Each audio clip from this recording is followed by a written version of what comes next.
En ce temps-là, Jésus sortit et remarqua un publicain, c'est-à-dire un collecteur d'impôts, du nom de Lévi, assis au bureau des impôts.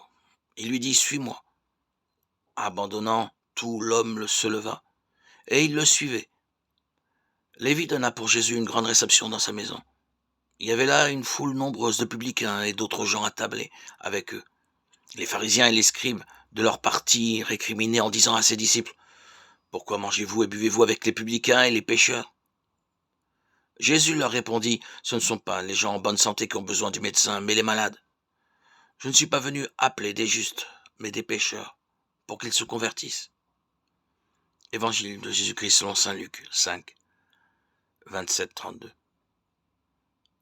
Par son nom grec, par le service de l'Empire, Matthieu, appelé Lévi par les évangélistes, Marc et Luc, cherche à paraître autre que ce qu'il est. Épuisante ascension qui consiste à se fuir soi-même pour donner au monde un visage de réussite, en renonçant à s'appesantir sur les moyens mis en œuvre pour y parvenir.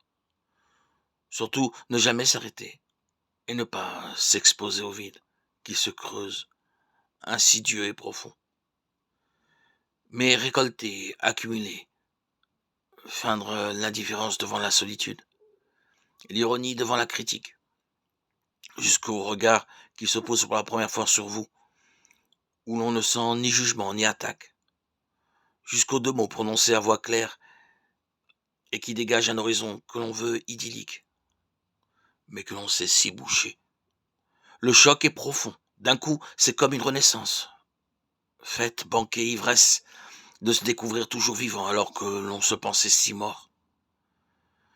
Matthieu est le premier ressuscité de l'évangile, il est aussi le premier possédé à être délivré du démon le plus mortel, celui qui commande de vendre son âme pour goûter un impossible, fantasmé comme possible. Il rencontre dans le regard et la voix de Jésus cet au-delà qu'il avait oublié, mais qui ne peut naître que de la chair de notre vie.